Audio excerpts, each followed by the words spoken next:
또 이렇게 어려울 때에 하나님의 말씀을 가지고 여러분을 섬길 수 있도록 하나님께서 은혜 주시고 또 이런 영광스러운 기회를 주신 거 너무 감사합니다.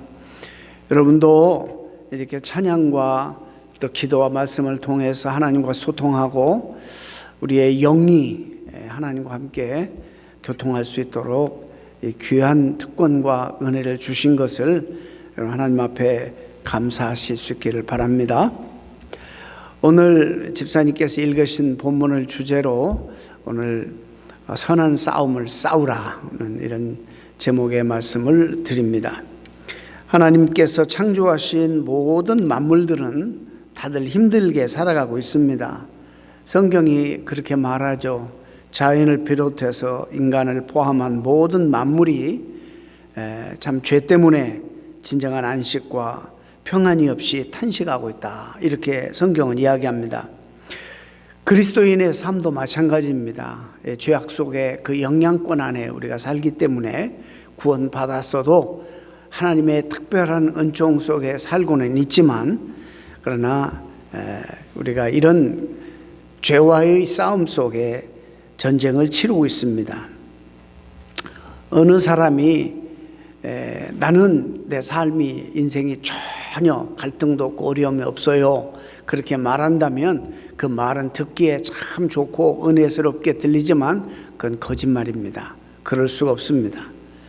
먼저 간 우리보다 훨씬 더 믿음이 좋은 믿음의 선진들도 힘든 삶을 살았고 또 오늘날 우리와 같이 우리보다도 오히려 더 주님을 신실히 섬기는 사람들 역시 힘든 삶을 살아가고 있다는 것입니다. 그래서 성경은 우리 그리스도인의 삶은 믿음의 경주다. 경주할 때 여러분 이게 쉽지 않지 않습니까? 아니면 또 이렇게 어떤 싸움이다 이렇게 말하고 있습니다. 사람이 싸움을 하지 않고 사이좋게 지내고 살면 얼마나 좋겠습니까? 근데 실제적으로 우리가 이 세상에 살면서 그렇게 안 돼요. 전체적인 구조가 리소스는 제한되어 있지. 또 이것을 얻으려면 우리가 좀 일종의 이 표현은 별로 안 좋은 표현이지만 싸움을 또 해서 경쟁도 하고 이 구조가 그렇게 되어 있어요. 그래서 내 것을 챙겨야 되고 그래서 생존할 수밖에 없는 이 사회 구조가 그렇게 되어 있습니다. 마치 이 세상은 그 싸우는 것이 삶의 본질인 것처럼 이렇게 우리에게 보여집니다. 이 세상만이 아닙니다. 교회 안에서도 천국이라는데 천국의 모형인데 실제적으로 이론적으로는 그런데 교회 안에서도 성도들끼리 시기하고 질투하고 다투고 싸우고 이렇습니다. 바울은 오늘 본문에 읽지 않았지만 본문의 배경이 되는 앞부분에 보면 편지를 쓰면서 초대교회, 초기 교회에도 교회 안에 이런 다툼이 있었다 언급합니다. 특별히 오늘 6장 4, 5절 말씀을 보면 어떤 교인은 왜 이런 변론과 언쟁 이렇게 다툼이 있냐면 거기에 교만하여서 그렇게 써 있어요. 교만하여서 겸손하면 다툴 일이 없어요. 양보해. 그러나 그냥 그렇게 여기면 주장하면 그런 줄 알고 나중에 본인이 깨달으면 감사하고 못 깨달아도 그렇고. 어떤 친구가 저에게 한국에서 뭐 가끔 이제 일어나는 그런 상황을 이렇게 막 극단적인 상황들을 이렇게 카톡으로 보내요. 그래서 제가 거기다 이건 쓸데없는 변론이야. 이건 우리가 그들을 변화시킬 수도 없고 또 그들이 또 우리도 변화시킬 수 없고 그냥 이거는 스트레스만 받고 은혜가 되는 것이 아니니까 그냥 내버려 두고 우리 할 일만 하면 돼. 이렇게 제가 답신을 다른 적이 있습니다. 그렇습니다. 우리가 상당히 교만하다는 증거입니다. 내 주장이 있고 내 사상이 아주 뚜렷하게 있기 때문에 생각이 다르면 변론하고 또 언쟁을 벌이기를 좋아합니다. 초기 교회에도 그렇게 그런 것들이 있었답니다. 그래서 이 사도 바울은 디모데 이 목회 서신입니다. 저 밖에 있는 세상에 쓰는 게 아니라 목회를 잘하고 있는 디모데 목사님에게 영적 멘토 되시는, 영적 스승이 되시고 아버지가 되시는 사도 바울이 목회 서신으로 쓴 글이 디모데 전후서인데, 그 중에서 오늘 6장 디모데전서를 보고 있는 겁니다. 신앙생활도 어찌 보면 싸움이다 하는 것이에요. 오늘 전체적인 흐름이 우리 심령 안에서 늘 우리가 싸우는 거예요. 성령의 소욕을 따를 것인가, 육체의 소욕을 따를 것인가, 끝없이 싸우는 것입니다.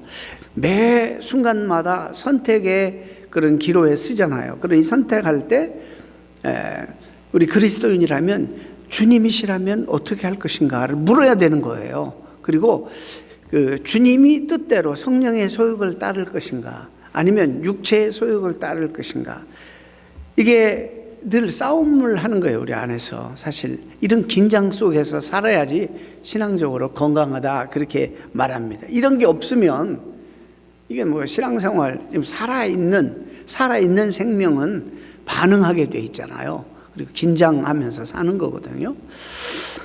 근데 이런 게 전혀 그런 마음의 갈등이나 그런 긴장이 없으면 정말 건강한 신앙생활 한다고 말할 수가 없는 것이죠. 우리의 마음이 정말 하나님을 사모하고 하늘에 머무르실 때는 그렇게 즐겁고 기쁘고 여유롭다가도 어느 순간 육체의 소욕에 다시 잡아 끌면 이 땅의 진흙탕 속으로 또 빠져들지 않습니까? 그래서 투기와 분쟁과 비방과 악한 생각에 우리들이 사로잡히는 거예요. 그래서 바울은 이런 그 온갖 신앙생활에, 또 우리의 신앙생활이라는 게 일상이거든요. 또 우리의 모든 삶의 전 영역을 말하는 거예요. 교회 안에 예배 드릴 때는 이런 일이 없지만 실제적으로 중요한 것은, 예배도 중요하지만 일상입니다. 우리의 삶의 모든 영역입니다. 그 속에서 이런 다툼들이 많이 우리 안에서, 내면 속에서 일어나는데, 여기에서 벗어나고 참된 신앙의 길을 우리가 가려면 어떻게 해야 될 것인가를 오늘 본문에서 우리에게 적어 주시는 겁니다. 그래서 본문에서는 우리 그리스도인들이 꼭 피해야 될 것들이 무엇이고 그 목록을 주시고, 또 우리가 꼭 붙잡아야 될 것, 이 목록을 또 주십니다. 이렇게 말씀합니다. 본문에 부하려 하는 자들은 시험과 올무와 여러 가지 어리석고 해로운 정욕에 떨어지나니, 여러분 여기 오늘 본문을 잘못 해석하면 부자는 그러면 하나님이 용납을 안 하시고 죄를 짓는 거, 그 말이 아니에요. 여기서 항상 한마디 더 붙여야 돼. 무리하게 억지로 불법으로 부자가 되려고 하는 사람들을 말하는 거예요. 먼저 오해할까 봐서 먼저 이 말씀을 드리는 거예요. 그렇게 되지도 않는데 불법으로 수단 방법 가리지 않냐고 그 욕심으로, 영어로 보면 false라 그랬어요. 너무 지나치게 길도 아닌데 부정하면서 남 아프게 하면서 부자가 되려고 하는 사람들은 시험에 걸린다는 거예요. 올무와 여러 가지 어리석고 해로운 정욕에 떨어지나니 곧 사람으로 침륜과 멸망에 빠지게 하는 것이라. 그런 차원에서, 그런 목록에서 돈을 사랑함이, 돈은 우리에게 필요한 거예요. 정말로 필요한 것이에요. 이거 요즘 자본주의 국가에서 잘못 설명하면 안 되는 거예요. 쫓겨나. 그래서 누가 듣겠어. 우리 얼마나 돈을 다 우리가 필요한 지금 시대예요. 그런데 그런 차원에서 그렇게 억지로 부자 되려고 하는 사람들, 사랑하는 돈을 사랑함이 일만 악의 뿌리가 되나니 이것을 사모하는 자들이 미혹을 받아 믿음에서 떠나 많은 근심으로써 자기를 찌르게 되었다. 여러분, 우리들도 종종 경험해요. 이 돈 때문에, 물질 때문에 믿음을 소홀히 하고 주님을 좀 멀리 할 때도 사실 있는 거예요. 자, 그런 것들을 피하라는 거예요. 그 다음에 우리가 취해야 될 건 의와 경건과 믿음과 사랑과 인내와 온유, 이런 것들은 그리스도인들이 꼭 취해야 될 것이에요. 이거 하나하나 설명하기에 너무 부족해, 시간이. 여러분들이 나중에 성경 공부 시간에 듣든지 또 개인적으로 연구하든지, 아니면 또 저는 기회가 있을지 모르겠지만은 약속드릴 수는 없지만 이 너무나 귀한 단어들이에요. 자, 그런데 우리가 버릴 것 버리고 취해야 될 것들이 다 분명히 여기 나와 있어요. 우리가 알아요, 이제. 자, 오늘 말씀을 들으면 우리가 아는데, 이제 또 이 아는 거하고 이것을 실제적으로 삶에 실천하는 것은 또 별개야. 이게 또 쉽지가 않다는 거예요. 왜냐하면 우리가 살아가는 세상이 점점 도덕적으로 온통 타락해져 가고 있고, 이 공중의 권세 잡은 자가 보이지 않는 어떤 사회 시스템이나 보이지 않는 인간들의 욕망과 그런 그 셀피시니스나 이런 것들을 막 자극해가지고 어떻게 하든지 우리로 하여금 그리스도로부터 멀리하고 하나님으로부터 멀어지는 그런 삶을 살게 만드는 그런 여러 가지 제도나 작전을 쓰고 있기 때문이죠. 그래도 우리가 정신 차리지 않으면 우리도 그냥 딸려 들어가는 거예요. 남이 하니까. 그래서 넓은 길로 가지 말아라. 좁은 길, 협착하지만 힘들지만 이 길이 생명으로 이끄는 길이다. 이런 말씀을 주님이 그래서 하신 겁니다. 지난주일에 했나요? 그 연어가 아니 15m, 20m 폭포에서 떨어진 물을 뚫고 차고 점프를 하고 난 다음에 얼마나 몸을 흔들어대서 올라가는지 몰라요. 그 연어를 그리스도인들, 이 세상 속에 살아가는 그리스도인들을 연어에 빗대서 많이 이야기들을 하죠. 이렇게 도덕적으로 점점 더 타락하고 있고, 그렇게 함부로 가치관이 그 훌륭하고 좋은 가치관이 무너져 버리는 자본주의 이 국가에서 이런 시대 속에 살면서 정말 나 혼자 이런 말씀을 실천하고 지킨다는 거 쉽지가 않은 일입니다. 그런데 이런 삶을 살기에 가장 먼저 사도 바울이 우리에게 권면하는 중요한 기초가 있어요. 기본. 가장 먼저 어디서부터 출발해야 되느냐? 기초는 바로 자족하는 마음으로부터 시작해야 된다는 거예요. 자족하는 마음. 그래서 자족하는 마음이 있으면 경건, 우리가 하는 신앙생활이나 우리가 노력하는 작은 노력이라도 우리에게 큰 유익이 있게 되느니라. 자족하는 마음이 뭐죠? 자, 우리가 빈손으로 왔다가 어차피 빈손으로 갑니다. 그렇죠? 예. 내가 가지고 있는 상황과 가지고 있는 형편에 대해서 스스로 이런 것들 때문에가 아니라 주님 때문에 만족해하고 자족해하는 그런 것을 말하는 거예요. 일용할 양식과 입을 옷만 있으면 만족할 줄 알아야 하는데 그런 사람이 요즘 어디가 있어요? 적어도 이 시대에 이곳에서 하는 사람 가운데 이게 먹고 사는 것이 해결되었다고 만족할 사람이 어디가 있냔 말이죠. 그래서 참 이게 이런 말 하기가 참 힘들어요, 설교자들이. 부자가 되려고 우리는 충분히 먹고 살잖아요. 충분히 누리잖아요. 그런데도 불구하고 부자가 되려고 안간힘을 쓰는 사람들이 적지 않아요. 근데 그렇게 우리가 부자가 되는 것이 삶의 목표가 되면요, 여러 가지 시험에 떨어진다는 거예요. 그런 목표가 그게 우리가 인생의 목표가 아니에요. 그거는 우리에게 그냥 오는 결과하고 우리가 열심히 주님을 위해서 선하게 또 하나님 기뻐하시는 삶을 살다 보면 하나님이 주시는 것이고 안 주실 수도 있고 또 주시면 그게 축복이고. 그런데 그게 목표가 돼버리면요, 하나님도 그 다음에 수단이 돼버리는 거예요. 부자, 돈벌이. 하나님은 나를 부자 되기 위해서, 성공시키기 위해서 필요한 도구, 수단이 돼버리는 거예요. 이러니까 신앙생활이 너무너무 힘들고 가짜고 엉터리예요. 그런 의미에서 돈을 사랑하는 것이 일만악의 뿌리라 그렇게 표현하고 있습니다. 그렇게 살면 돈을 사랑하는 그 사랑 때문에 미혹을 받게 되어서 결국에는 믿음에서 떠나고 파멸의 길을 걸을 수밖에 없다는 것이에요. 여러분, 이 명령인데 참 우리 비현실적으로 들리죠. 아까 말씀드렸지만 어떻게 일용할 양식으로 우리가 만족해 이 시대에. 주님이 일찍이 말씀하신 바 있어요. 집 하인이 두 주인을 섬길 수 없나니 너희는 하나님과 재물을 겸하여 섬길 수 없느니라.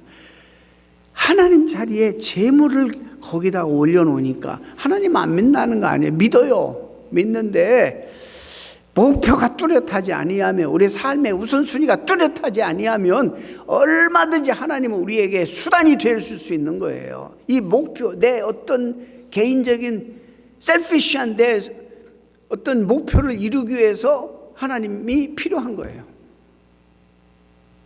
하나님이 목표가 되면 그렇지 않잖아요. 그런데 이게 너무 그래서 중요하기 때문에 우리 주님께서 이미 말씀하셨어요.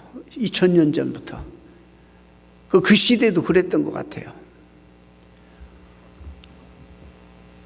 그래서 이게 아무것도 아닌 것 같지만은 정말 우리가 평생 싸워야 되는 그런 전쟁이에요.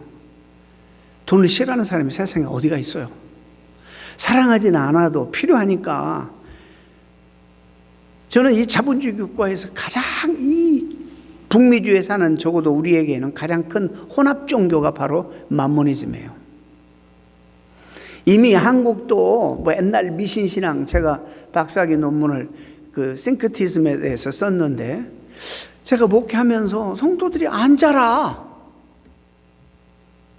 잘 안 자라요. 가치관이, 세계관이 안 변하는 거예요.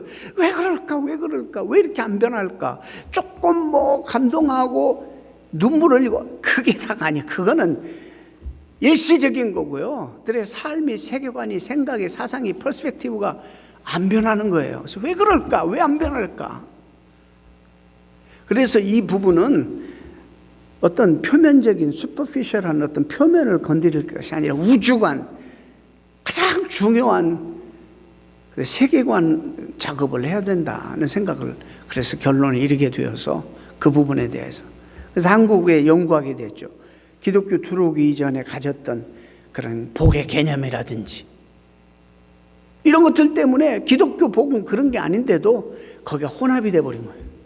그래서 그러는 순간 하나님은 언제나 구약에서 그런 것처럼 이용 대상이 되는 거예요.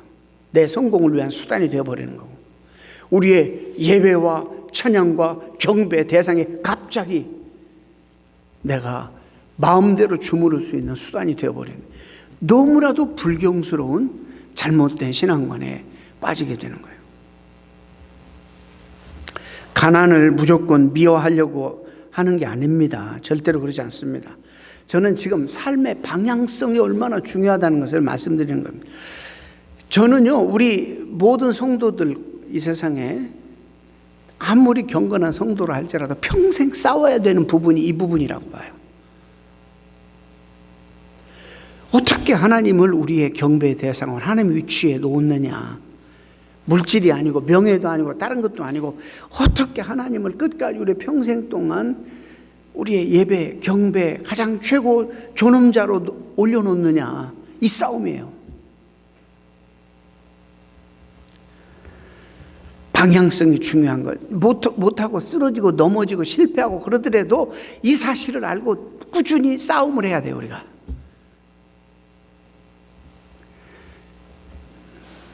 그래서 우리 주변에도 보면, 역사에도 보면 부자이면서도 돈을 사랑하지 않는 사람이 있고, 가난하면서도 돈을 사랑하는 사람들이 얼마든지 있습니다. 그가 어떤 사람인지 제3자는 분간할 수가 없지만 본인은 적어도 알아요. 그래서 억지로 부자가 되려고 그래도 안 되는 거지만은, 그런데 거기에 다 우리가 매몰되어 있어요. 매여 있어요. 부하려고 하는 자들 시험과 올무에 여러 가지 어리석은 해로운 정욕에 떨어진다 그랬어요. 여기서 뭐라고요? 자연스럽게 부자가 되어지는 것이 아니라 되려고 거기에 목표를 삼고, 거기에 인생의 최고의 목표를 삼고 돈을 벌어서 온통 모든 계획이 그 계획밖에 없어.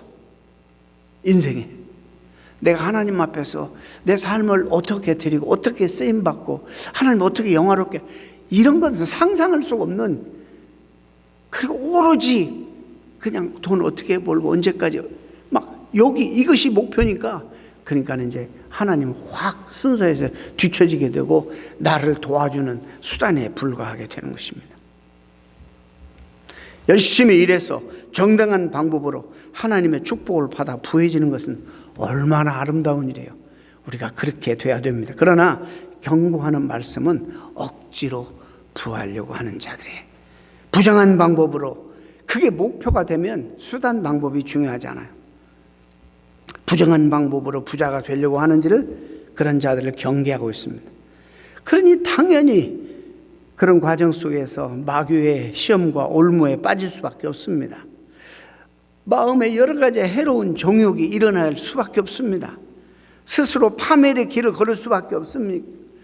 거짓과 사기로 부해지려고 하는 사람, 남의 가슴에 못질해서 부를 누리려고 하는 사람, 남을 억울하게 하면서 착취하는 사람, 여러분 잘 될 것 같지만은 첫째는 하나님이 기뻐하지 않아요.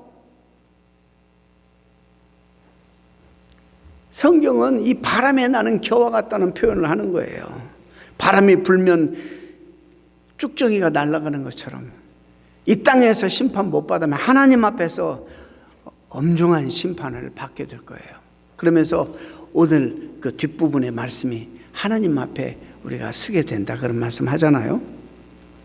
1994년에 9월 28일에 스웨덴 국적 안스토니아 호가 있었습니다. 이 벨트해를 지나던 중에 좌초됐어요. 백길에 충돌했어요. 거기에 승객이 803명이 탔어요. 승무원이 186명, 989명이 그 배에 탑승했습니다. 항해 도중에 갑작스럽게 충돌해서 몇 분 사이에 배가 그냥 190도로 이렇게 서버렸어요. 그러니 구명보트가 있은들 거기까지 접근도 못하고 아무런 소용이 없었어요. 승무원이 조난 상황을 무선으로 교신한 후부터 고작 8분 만에 배가 90도로 서버렸어요. 그리고 몇 분 안 돼서 완전히 배가 침몰해 버렸습니다.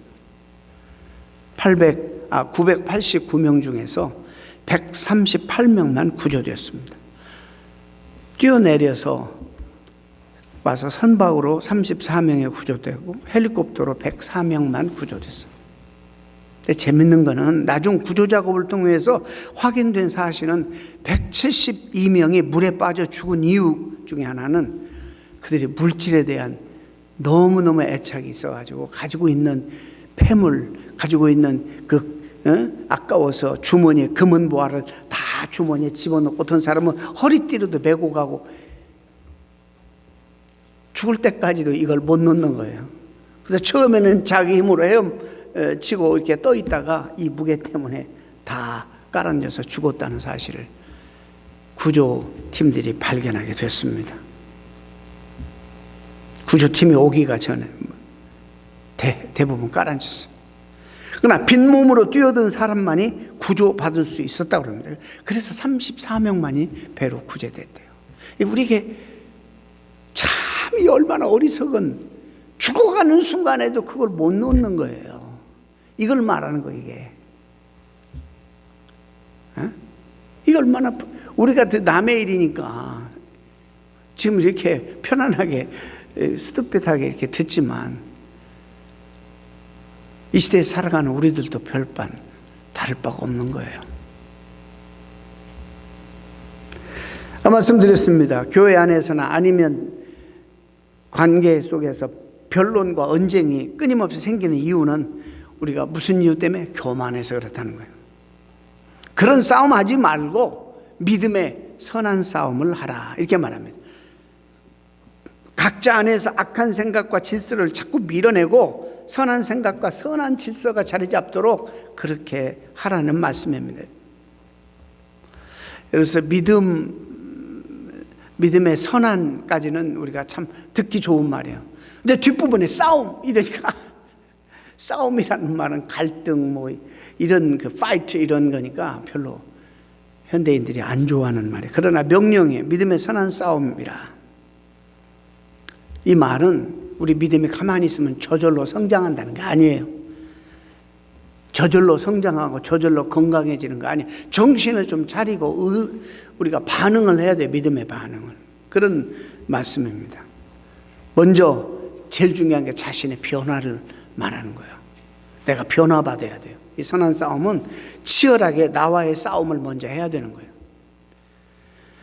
처음에 뜨겁고 진실한 신앙을 경험했다 할지라도 그 자리에서 머물러 있으면 자신도 모르게 영적 침체에 빠지고 성장이 멈출 수밖에 없어요. 그래서 우리가 자꾸 그냥 남에게 지기 싫어하고 막 너무 흥분하고 내 의견이 관철이 안 되거나 막 이러면 막 못 견디고, 이게 다 뭐 때문에? 자기가 교만하기 때문이에요.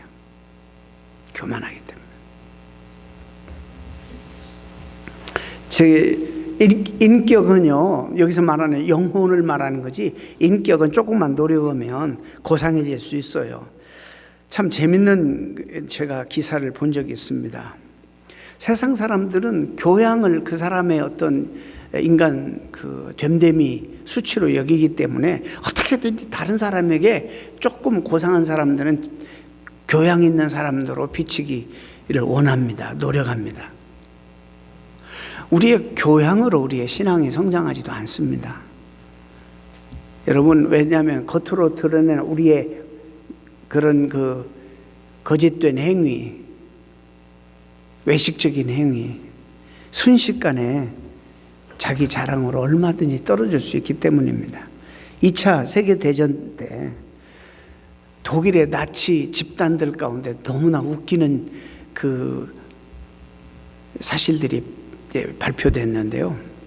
그들이 클래식 음악을 듣고 철학자를 거론하고, 독일 사람들이니까 이웃에게 늘 아주 젠틀맨이라는 소리를 들으면서 그들이 아우슈비츠 수용소를 운영했다는 사실입니다. 한쪽에서는 쏴 죽이고 심각하게 인권을 유린하면서 클래식 음악을 듣고 철학자 얘기를 했다는 거예요. 이게 인간성, 이게 이중성들. 우리도 얼마든지 그럴 수 있는 거예요. 내 영혼이 일본 말로 우라카이 되지 않으면, 확 뒤집어져서 변하지 않으면 교양으로는 그게 안 되는 거예요. 일본 식민 지배 시대에도 일본 관리들도 마찬가지 아니었습니까? 문명인처럼 행세했지만 속으로는 얼마나 큰 그런 야만성을 드러냈는지, 얼마나 우리 민족을 학대하고 핍박했는지 우리는 잘 압니다. 이 모든 것도 사실상 오늘 본문에 의하면 이게 중심에 교만이 있다는 것이죠. 교만. 그래서 우리가 제일 먼저 선한 싸움을 해야 될 것이 우리의 내면의 변화를 위해서, 예수님을 닮아가기 위해서 꾸준히 노력하는, 아까 버려야 될 것 버리고 취해야 될 것 취하는 그런 싸움을 늘 버려서 우리가 개인적으로 성화되고 주님 닮아가는 이 싸움을 어디에서든지 평생 우리가 버려야 된다는 것이죠.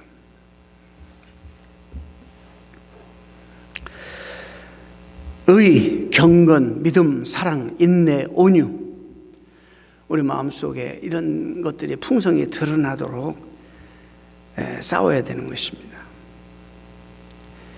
이건 대단히 중요해요. 자기에 대한 태도와 관심에 정말 중요합니다. 여기서부터 자기 부인을 그래서 해야 되는 거예요. 예수님도 그랬잖아요. 네가 나를 따라오려거든 네 것 가지고, 세상적인 거 가지고 따라올 수 없다. 자기를 부인하고 deny yourself and follow me. 제일 주님을 따르기 위해서 먼저 우리가 해야 될 것이 자기 부정이에요. 근데 우리 인간들은요, 예수님을 오래 믿어도 잘못하면, 이런 선한 싸움을 안 벌이면, 늙으면 자기 고집만 세져가지고 정말 거꾸로 돼버리네요. 성경의 원리와 거꾸로 인생을 살게 되는 거예요. 진리와 정의를 위해서 목소리를 낸다 그러지만은, 명분은 좋지만은, 그러나 자기를 드러내려고 하는 욕망이에요.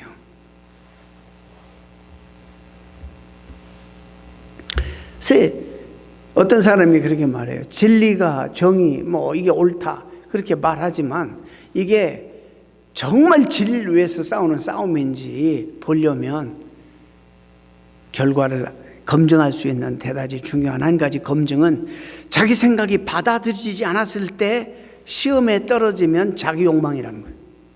자기를 드러내려고 하는 거예요. 근데 우리가 많이 그렇잖아요. 내 의사를 말했는데 무시당하거나 받아들이지 않으면 대부분의 경우에 막 시험에 빠지지 않아요. 나 같은 사람이 있으나 많아요. 이게 교만하고 자기 욕망이 가득해서 그래. 스스로 착각할 수 있으니 아무리 옳은 말을 내 생각에서 한다 할지라도 평생 죽을 때까지 자신을 내려놓는 훈련을, 싸움을 해야 되는 것입니다. 말로만이 아니라 실제 작은 일상에서도 자기를 부정할 수 있는 성숙의 단계로 나가야 되는데 뜬구름 잡는 얘기만 할 게 아니라 집안에서도 각자의 주장을 대폭 줄이도록 노력해야 합니다. 상대를 진심으로 존중하는 노력도 해야 됩니다. 교우들과의 관계도 마찬가지가 아니겠습니까? 사실 내가 그렇게 마음 먹는다고 결심한다고 되는 게 아닌 거 우리 알잖아요. 그렇기 때문에 우리 기도해야 돼요. 하나님 은혜를 사모하고 구하면서 의도적으로 우리가 연습해야 돼요. 싸워야 돼요. 이런 사소한 노력들을 위해서 최선을 다해야 됩니다. 요즘에 목회하기가 힘든 것 중에 하나가 요즘 인문학이 또 세상의 사이칼라제가 현대 심리학이 자기 자신을 많이 강조하잖아요. 우리를 회복하잖아요. 긍정적인 차원도 있습니다만은 심리와 정서가 불안한 사람에게는 그런 긍정 심리학이 정말 필요할 것입니다.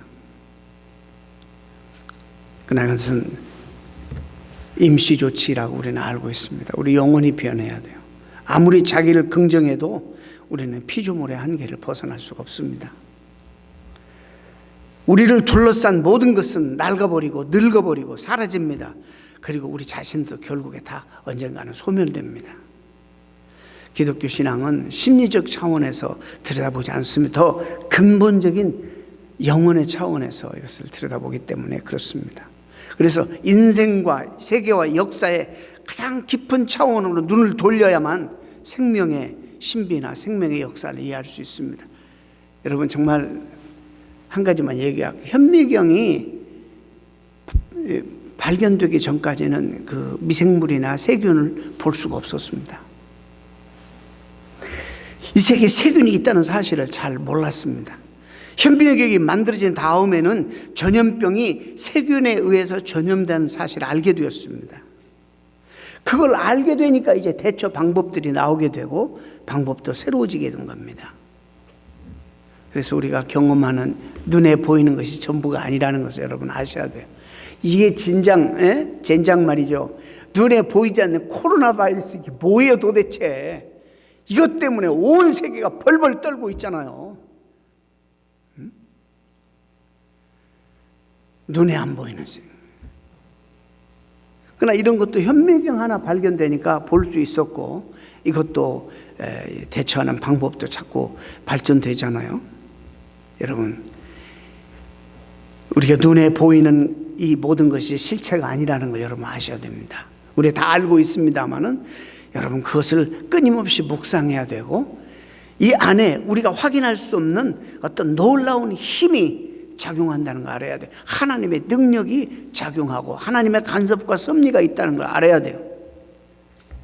바울은 바로 그 2000년 전에 우리 눈에 보이지 않으나 만물의 주인이신 하나님께서 이 모든 것들을 통치하고 다스리고 있다. 그래서 나는 내 삶의 중심을 하나님께 둬야 되겠다. 이렇게 마음먹은 사람이에요. 그러면서 우리에게 그러는 거예요. 여러분 삶의 중심을 하나님께 드리십시오. 그분은 아무 볼 수도 없는 빛의 근원이시고 복의 근원이시기 때문입니다. 이런 사실을 알고 하나님께 우리의 삶의 중심을 드릴 때 이 세상의 힘에 굴복당하지 않을 수 있고 생명과 연관이 없는 비본질적인 것 때문에 흥분하거나 상처를 입히거나 공연한 변론과 언쟁에 휘말리지 않을 수 있습니다. 마지막으로 선한 싸움이라는 건 또 뭐냐? 첫째는 뭐라 그랬어요? 우리 내면 세계 변화예요. 주님 닮아가는 삶, 성화. 두 번째는 하나님께 존귀와 권능을 올려드리는 삶입니다. 그런 삶이 인생의 가장 본질적이고 중요한 삶이라는 걸 인정하는 거예요. 그래서 하나님께 가치 있는 삶이라고 믿고 하나님 앞에 모든 영광, 존귀를 이게 참으로 추상적인 형이상학적인 단어 같지만은 그렇지 않습니다. 우선 그게 어려우니까 하나님이 아닌 대상에 우리 마음을 빼앗기는 것부터 우리가 자꾸 절제해야 되는 거예요. 하나님이 아닌 대상에게 존귀와 권능을 바치지 않는 일. 이 세상은 아무리 좋아 보이고 아무리 뛰어나 보여도 다 상대적입니다. 우리가 상대적인 것들에 존귀와 권능을 돌리는 사람은 그 대상과 더불어서 허무하게 무너집니다. 자, 그럼 하나님께 영광을 올리고 권능과 존귀를 올린다는 사실이 구체적으로 뭘까? 여러분 딱 떠오르는 예배일까? 예배는 하나님께 존귀와 권능을 올려드리는 삶의 종교의식이에요. 이것도 그렇지만 하나의 종교의식이에요. 표현이에요. 우리가 모든 삶의 영광과 존귀를 올려드려야 할 대상이 누군가를 확인하는 그런 종교의식의 시간이에요. 예배보다 더 중요한 것은 우리의 실제 삶입니다.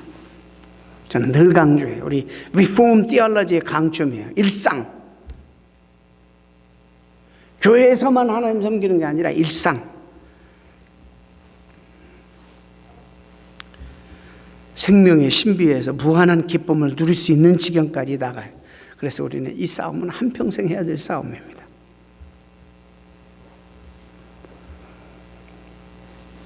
저희 집 환풍기에 해마다 새가 둥지를 틀어서 새끼를 자꾸 이렇게 낳고 자꾸 들랑거리고 그래서 이게 생명이기 때문에 어떻게 하질 못하고 구경하고 좋아하고 이랬는데 우리 집 그 데크에 엄청난 배설물을 이게 뭐 수년을 놔두니까요 환풍기마다 이 새들이 부리가 톡톡톡 깨가지고 플라스틱을 이게 바람에 위에 나오면 이게 들려야 되거든요. 이걸 깨고 들어가가 우리 교회 밖에도 그렇게 해놨어요. 그 안에서 가장 안전하죠. 바람 막아줘, 비 막아줘. 몇 대째 그냥 거기서 아예 알고 그 대대로 오는 거예요. 그래서 테크가 치워도 한도 끝도 없는 거예요. 그래서 결단을 했어요. 전문가를 불러서 클린업하고 그랬더니 다른 집도 다 그렇게 하더라고. 거기서 하게 되면요 화재 위험이 있대요. 거기 안에 부드러운 새털이랑 막 있고 이러면 화재 위험성도 있고 그래서 집집마다 그걸 다시 공사를 하더라고요. 그래서 망을 쳐서 못 들어가게 망을 밖에다 쳤어요. 그랬더니 우리 데크 밑에다가 새 집을 3개나 쳐놨어요. 그래서 우리 이사도 가야 되는데 이걸 치워야겠다. 그런 생각을 제가 아무리 말려도 안 돼서 근데 이런 생각을 해봤어요. 저것들도 나름대로 정말 행복을 추구하고 가족끼리 열심히 행복하게 살 텐데. 근데 이제 주인은 저는 그 둥지를 언제 철거할까 좀 생각하고 있는. 그 새 세계에서는 자기 나름대로 엄청난 행복을 보금자리라고 생각하고 추구하고 있는데 주인은 저거 언제 철거할까 생각하고 있는. 이것이 바로 처한 현실입니다. 주님이 왜 이 땅에 재물을 쌓아두지 말라. 위의 것을 사모하라. 생각하라. 땅에 있는 것들은 헛것이고 불타 없어질 것이니. 이런 말씀을 하셨을까. 저는 데크 밑에 있는 둥지를 튼 까치. 그 까치는 다른 까치들에게 대단히 좋은 장소 차지했다고 부러움의 대상일 수 있겠지만 집주인인 저는 그렇게 보고 있지 않습니다. 모든 사람이 같을 수는 없습니다. 환경이. 하나님께서 우리에게 주시는 믿음의 분량에 따라 환경도 다 다릅니다. 사람마다 각각 다른 환경이 주어지지만 그 환경은 하나님께서 결정하시는 것이고 그것은 하나님의 최선이라는 것을 우리가 꼭 기억해야 할 것입니다. 평생 믿음의 선한 싸움을 싸우십시오. 여러분 자신의 변화를 위해서 주님 닮아가는 여러분 되게 되시고 일상 속에서 늘 하나님을 영화롭게 하고 존귀하게 하신 여러분 되시기를 축원합니다.